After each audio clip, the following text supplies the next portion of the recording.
Bienvenue dans ce second numéro du journal de bord, le podcast qui revient sur les actualités de la chaîne et qui permet de temps à autre de développer un sujet sur le temps long, disons, parce qu'on va pas se mentir, le but d'un podcast c'est de partir sur un énorme monologue. Et je suis capable de faire de très longs monologues parfois. Retenons-nous de faire de très longs monologues et restons-en à l'essentiel. Alors pour aujourd'hui, au sommaire, nous allons revenir sur la sortie de mon deuxième roman, bien entendu, Le Passeur, disponible, lien en description, etc. etc. Je vous fais pas la pub. Ensuite, le sujet principal sur lequel je voulais revenir aujourd'hui, que je n'arrive moi-même pas à mettre en route complètement à la maison, celle de l'hygiène de vie, disons, de l'auteur, de l'écrivain, et du chaos ambiant qui peut se propager dans son cerveau malade d'imagination débordante, au point de se lancer sur des tas et des tas et des tas de projets différents, et de ne plus savoir où mettre de la tête, jusqu'à la perte de motivation, etc. Parce qu'évidemment, on ne peut pas toujours être à 100% dans la partie créative. Et ma foi, de tout ceci découle aussi un environnement professionnel qui n'est pas forcément des plus faciles à l'heure actuelle, car bien entendu, il est, je vais pas dire impossible, mais il est très difficile de vivre uniquement de la partie créative, de celle de vendre ses romans quand on est écrivain. Il faut se diversifier le plus possible et il faut proposer quelque chose qui intéresse le public. Donc bref, on va parler un peu de tout ça. Comment démarrer un podcast qui parle de l'actualité de la chaîne sans parler du sujet le plus brûlant de ces dernières semaines, à savoir la sortie de mon deuxième roman, Le Passeur, enfin disponible après de multiples retards, après de multiples reports, cette fois indépendant de ma volonté, car depuis ma première expérience avec la sortie du premier roman, Les Gawa tome 1, L'héritage du dragon était toujours disponible aussi. Donc quand j'avais fait ma première publication, évidemment, je n'avais aucune expérience. J'avais appris à suivre le tutoriel qu'une certaine booktubeuse avait gracieusement posté sur internet. Et malgré tout, il y avait beaucoup de petites imperfections, beaucoup de petits oublis et surtout le dimensionnement, je ne sais pas si c'est le terme, mais le redimensionnement de la couverture avait été une catastrophe abyssale. J'avais dû payer pour facilement 60 à 80 euros d'épreuves, c'est-à-dire de tests, c'est-à-dire une version non vendable pour le public, dans lequel je pouvais vérifier qu'il n'y avait pas d'imperfection pour ensuite proposer mon livre à la vente. Ça avait été une très longue étape à suivre, et même lorsque je faisais montre d'un maximum de bonne volonté, les épreuves mettaient du temps à arriver à la maison, et donc ça rallongeait le temps qu'il me fallait pour rendre le roman disponible. Mais comme j'étais dans un délire de revenir sur la chaîne en proposant un nouveau contenu, cette fois-ci beaucoup plus orienté écriture, pop culture, etc. Bon, j'avais pu gérer un petit peu à ma sauce. Ça se voyait pas du côté du public, mais moi ça m'a fait péter un plomb. Et donc j'arrivais sur le sujet du passeur, qui était cette fois-ci bien prêt pour une sortie au mois d'août. Malheureusement, la couverture n'avait pas été faite à temps par mon illustrateur. Bon bah, ça c'est les aléas de la vie, hein. J'ai pris mon mal en patience, et pendant ce temps-là, j'ai avancé sur l'écriture du troisième roman, qui est fini dans son premier jet. Il faut maintenant que je fasse toute la partie relecture, correction, etc., etc., pour arriver à, je pense, une sortie officielle début de l'été, juin, juillet, août, ça me paraît tout à fait envisageable, ne serait-ce que pour espacer les deux sorties, hein. Bon, Le Passeur, ça a été un travail de longue haleine. Pour un premier jet terminé en 2020, j'ai encore les vidéos d'époque où je me filmais tous les jours après ma session d'écriture pour témoigner, entre guillemets, de mon avancement. C'était aussi une manière de garder un certain cap, de garder une certaine routine quotidienne, qui à l'époque était très difficile à garder, d'autant que je travaillais à distance, écriture sur PC portable, il n'y avait pas toujours internet, il n'y avait même pas toujours le PC, des fois il fallait écrire à la main sur des carnets de notes, et ensuite retour à la maison le week-end et tout taper à nouveau sur le clavier, bref c'était un bordel son nom. Mais je suis très fier de ce roman, c'est ma meilleure histoire à l'heure actuelle, de tout point de vue, que ce soit en matière de maturité d'écriture, je sais pas si je peux mieux le vendre, mais voilà, en comparaison des Gawa tome 1, on sent qu'il y a un monde, il y a plusieurs étapes de franchie, et même en matière de qualité narrative, d'histoire, je pense que c'est vraiment ce que j'ai de mieux à proposer pour l'instant. Il y a un cap de maturité, je pense que vous comprenez, entre la vingtaine et la trentaine. Bon, aujourd'hui j'ai 32 ans, donc fatalement, les histoires qui me plaisaient particulièrement au début de ma vingtaine, j'essaye de garder à peu près la même ligne directrice, même si j'ai mûri entre temps, parce que j'aime bien aussi l'idée de montrer qu'au fur et à mesure des romans, on voit une évolution dans la maturité des histoires et de la complexité de mes personnages qui au début, évidemment, sont un peu gamins, petit à petit prennent de l'ampleur jusqu'à devenir des adultes accomplis. Bon, vous sentirez qu'il y a une sorte de fil rouge conducteur. Donc voilà, je suis très content d'enfin en finir avec Le Passeur. Je vais en finir bientôt avec Fluff, tome 1, bêta test, qui sera mon 3e roman et le premier de ma plus longue saga, qui composera 12 volumes. Autant dire que j'en ai pour un long moment. J'ai devant moi mes pronostics. Dernière publication prévue en 2050. Autant vous dire qu'il faut déjà arriver jusque-là. Alors, on va passer à la suite. Bon, déjà, pour revenir sur l'actualité de la chaîne, vous avez pu vous rendre compte que j'arrive enfin à garder une certaine régularité dans les publications. Il y a une vidéo par semaine depuis début janvier, ce qui est quelque chose d'extraordinaire quand on connaît un petit peu mon historique et le fait que j'ai tendance à partir dans tous les sens. Et c'est justement un des gros sujets de ce podcast, à savoir la régularité du créatif qui dépend particulièrement de son hygiène de vie. Alors en plus de ça, à l'heure actuelle, je suis en train de vivre une reconversion professionnelle, comme je le disais tout à l'heure. Ça ne paye pas de vendre des romans, je ne suis probablement pas le mieux placé pour faire de la promotion. J'ai des amis qui s'en sortent beaucoup mieux que ça, à ma place. Je vise le temps long, donc c'est pas grave si par-ci par-là j'apprends qu'il y a que 2 ou 3 romans qui ont été vendus. Je l'avais déjà dit je crois, mais je le redis si c'est nécessaire. Les Gawas se sont vendus à hauteur de 24 tomes. Précisément, c'est pas énorme, il y a eu 24 ventes. Je prévoyais l'année dernière une centaine de ventes en total pour la publication des Gawa, du Passeur et de Fluff. Ce qui, en moyenne, revenait à 33 ventes par roman si on arrivait à aller jusque-là. On n'est pas si loin que ça de mes objectifs initiaux. Évidemment, je savais bien que ça allait d'abord se vendre en priorité chez les gens qui me connaissent, qui m'apprécient, chez les gens qui veulent soutenir. Ça viendra petit à petit, je veux me rendre le plus accessible possible au plus grand public possible. J'ai essayé l'année dernière de me faire connaître un petit peu par le biais des vidéos critiques qui reviendront par la suite. Là, je m'attaque à des sujets, disons, type de la pop culture, etc., beaucoup plus engageants vis-à-vis d'un public qui n'est pas spécialement orienté écriture. Donc fatalement, je risque d'agglomérer des personnes qui ne sont pas forcément intéressées par tout mon contenu. C'est pour ça que je continue d'ailleurs mes vidéos sur les revues des Gawa, parce que c'est des vidéos qui sont censées rester dans le temps. Les Gawa, c'est particulier. Il y a un système d'écriture de chapitres qui correspond à la publication hebdomadaire d'un manga. Donc je garde cet état d'esprit-là. D'un chapitre à l'autre, je fais une petite revue ou review pour parler de ce qui se passe dans le chapitre, pour témoigner un petit peu de comment est-ce que fonctionne mon processus créatif aussi. Mais je ne ferai pas ça pour les autres romans. Les Gawa, c'est un truc à part. Fluff et le Passeur, c'est autre chose. Donc je ne parlerai pas plus avant du Passeur et de Fluff, à part pour ce qui est d'en faire la promotion ou développer un petit peu comment est-ce que j'ai créé cet univers qui est assez grand, à la hauteur des images que vous voyez défiler depuis tout à l'heure. À l'heure actuelle, je suis en pleine reconversion, disais-je, en tant que monteur vidéo. J'espère démarrer une formation fin avril. Je découvre des choses absolument ahurissantes qui me font gagner un temps considérable en matière de montage vidéo grâce aux tutos sur internet. On arrive enfin à une époque où il y a des créateurs de contenu qui font des bonnes vidéos pour apprendre des vraies techniques intéressantes de monteurs vidéo qui font gagner du temps et qui ne sont pas sujettes à interprétation. Et je ne saurais trop recommander aux personnes qui font du montage de s'abonner à la chaîne Secret de Monteur Pro de Cyril, qui a également une autre chaîne qui s'appelle Roasting Sauvage. C'est comme ça que j'ai découvert d'ailleurs. C'est un gars professionnel du milieu qui a plus de 15 ou 20 ans, je sais plus, d'expérience, qui a travaillé pour la télévision, etc., qui démonte en direct, en live, des fois des vidéos qui ont été mal montées ou qui ont des petits couacs techniques, etc. C'est comme ça que j'ai découvert. Alors au début, je vois le gars, je fais bon, il s'exprime bien, dans le doute, tu sais.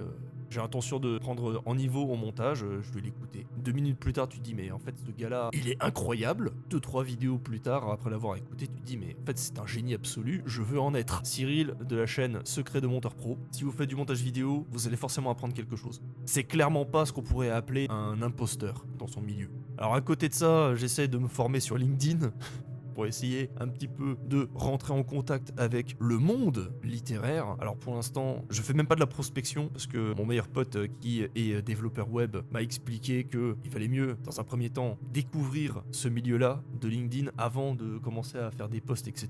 Parce que c'est un réseau social quand même qui peut parfois être très clivant et qu'il ne faut pas grand-chose parfois pour se taper une réputation de merde. Pour l'instant, je fais profil bas, je regarde un petit peu ce qui se dit. Mais c'est vrai que c'est un milieu, LinkedIn, tu débarques, tout le monde est un expert en tout. Tout le monde a réussi sa vie, tout le monde est un véritable génie. Donc si tu prends ce milieu-là au sérieux, tu te dis mais en fait, je suis une merde. Je ne mérite pas la moindre considération. Mais bon, c'est beaucoup de blabla et très très peu de véritables, disons, experts. Par contre, c'est un milieu qui peut amener un certain engagement et une certaine clientèle. Et bon, ça reste très intéressant. Ne serait-ce que pour le milieu professionnel, quel que soit votre domaine de compétences, je reconnais qu'il y a l'air d'avoir un certain attrait à se lancer sur LinkedIn.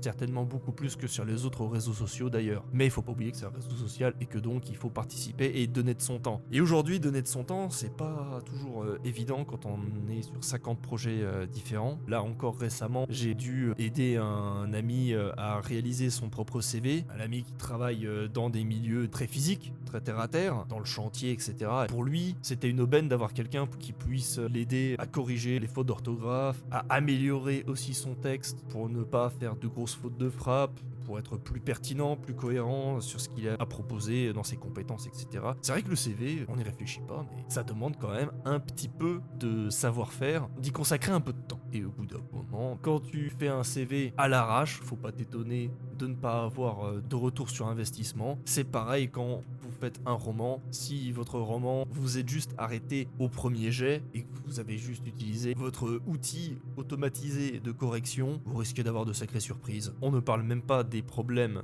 que j'ai déjà évoqués tout à l'heure, de mise en page, de paramétrage, de l'illustration de couverture et du reste. Bref, c'est un vrai boulot, je ne le dirai jamais assez. Vous publiez un roman, une histoire de la manière que vous voulez, mais tout dépendra de l'investissement réel que vous mettrez dedans et de vos objectifs personnels derrière. Si vous publiez un roman juste pour vous faire kiffer et pour pouvoir dire regardez, j'ai publié un roman, je me suis fait plaisir, c'est un kiff, mais je compte pas en vivre, bon bah fatalement il y a pas mal d'étapes que vous pouvez sauter ou que vous pouvez déléguer à quelqu'un d'autre qui soit motivé. Moi je pars du principe que je serai jamais mieux servi que par moi-même, à l'exception de domaines bien précis où je ne peux rien, et en l'occurrence l'illustration de la couverture fait partie de ce domaine-là. Je pense avoir trouvé un très bon illustrateur, que je salue au passage.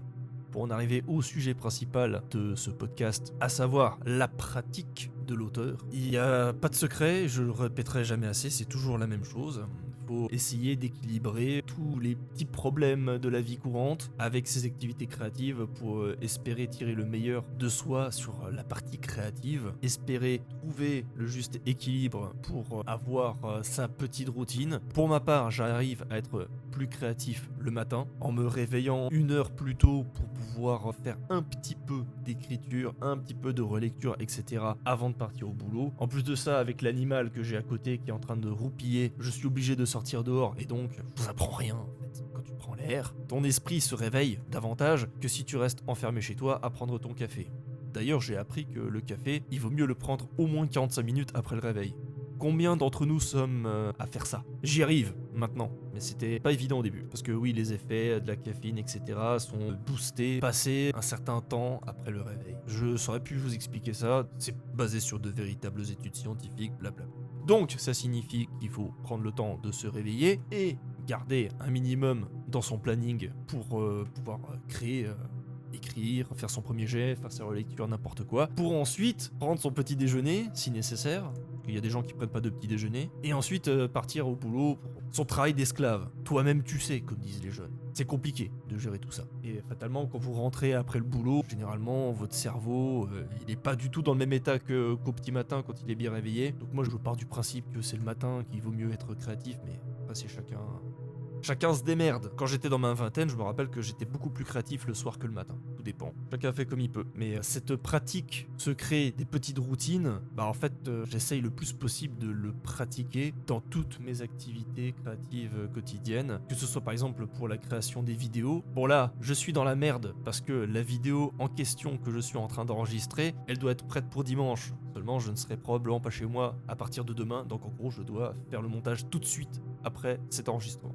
C'est pas bien grave, il y a plus compliqué que de faire le montage d'un podcast. Mais en règle générale, je fais le montage et le post de la vidéo de la semaine le lundi et le mardi, donc jusque dimanche j'ai de l'avance, comme ça je suis tranquille, je réfléchis plus à ça. Que ce soit pour la vidéo ou pour parler du CV tout à l'heure, votre CV en général, il vaut mieux le préparer à l'avance plutôt que de se casser le cul à le faire 2 heures avant votre entretien, je sais pas, à l'agence d'intérim, ou que ce soit juste au moment où vous avez décidé de commencer à postuler dans d'autres entreprises. Bon bah je vais faire mon CV à l'arrache, on verra bien. Bon, ça peut vous amener, comme le pote dont je parlais tout à l'heure, à vous perdre sur internet avec des types de CV payants sur des sites tiers, alors que vous pouvez vous en sortir gratuitement en procédant correctement à tête reposée. En fait, tout ça pour dire que si vous y prenez en avance, vous serez plus tranquille et plus efficace. Waouh, incroyable. Ça c'est une leçon de vie QI 150.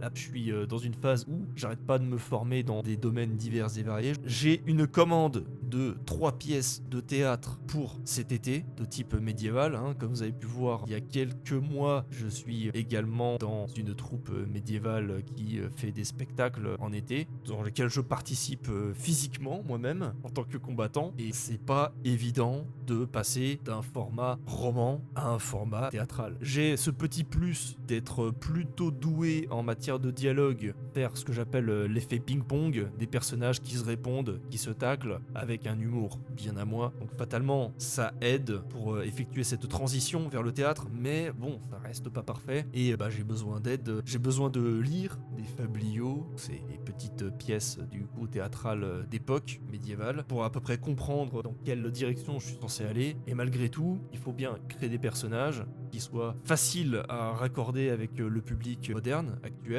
mais qui soient pas complètement barbants en parlant dans un vieux français. Le public, généralement, dans les fêtes médiévales, pour ce que j'en ai vu, c'est souvent des familles. Entre les jeunes enfants et les parents, bon, généralement pas très vieux, en fait, il y a un peu de tout. Il n'y a pas beaucoup d'adolescents. Sauf quand tu commences à enflammer des bâtons, des épées ou des trucs comme ça. Là, oui, dès qu'il y a du feu, ça attire les gamins en quête de sensations fortes. Il faut être adulte pour s'amuser avec des joujoux en feu. Et ça tombe bien, je suis adulte. J'ai le droit, pas vous.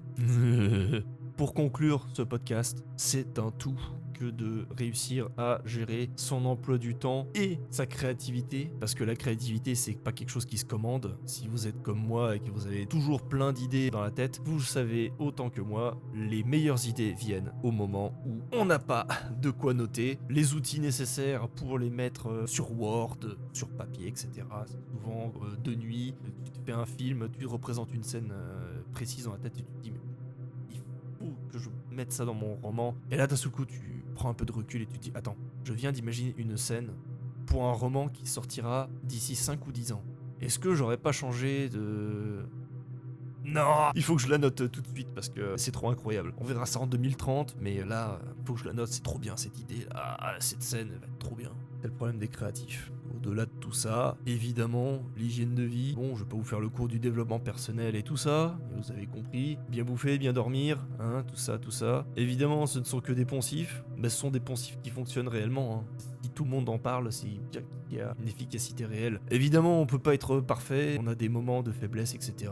Et dans mon cas, j'en ai des moments de faiblesse. Surtout depuis ce début d'année, assez épique s'il en est. Mais bon, les moments où on est le plus créatif, quand tu débarques, que t'es au chômage, que t'as tapé ta meilleure séance entre 6h du matin et midi, que tu sors de ton bureau, que t'es complètement lessivé, mais que t'as pondu assez de boulot pour les 3-4 prochains jours, tu te dis, bon, je me sens libéré, quoi, j'ai l'impression de sortir de prison. Il y a tout ça qui est sorti de ma tête, c'est génial.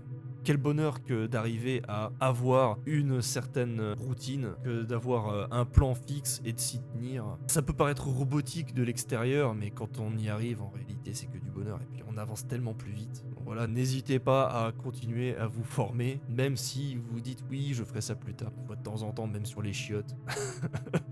Tu te tapes une vidéo avec un petit tutoriel et tu te dis merde, faut que j'essaye. Est-ce que ça marche vraiment? Oh purée, mais ça marche. Oh, je vais gagner entre 10 minutes et 30 minutes de montage, juste. Et qu'est-ce que c'est bon que de gagner du temps pour ensuite le déléguer à d'autres activités, même parfois pour du repos. Bref, on arrive à un carrefour. Ce début d'année est particulièrement épique en matière de créativité, et je vais essayer de m'y tenir, ne serait-ce que pour être à la hauteur de ma formation de monteur vidéo que j'espère sincèrement pouvoir démarrer fin avril.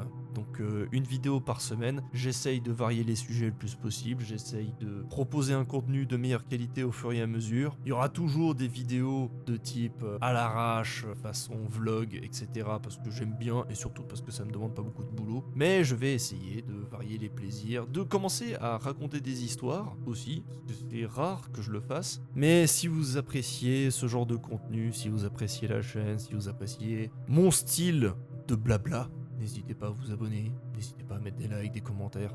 C'est pas comme si la chaîne décollait beaucoup. Je vois très bien les chiffres, c'est assez mou. Et je vais essayer d'améliorer tout ça, évidemment. D'améliorer mon discours, de faire en sorte d'être intéressant pour le plus grand nombre. Mais il faudra aussi le partager quand ce sera vraiment intéressant. N'hésitez pas à partager d'ailleurs en commentaire ce que vous voudriez que je développe peut-être sur des sujets globaux liés à la création, à l'écriture, à la narration. Je suis tout oui et je vous dis à tantôt pour de nouvelles aventures.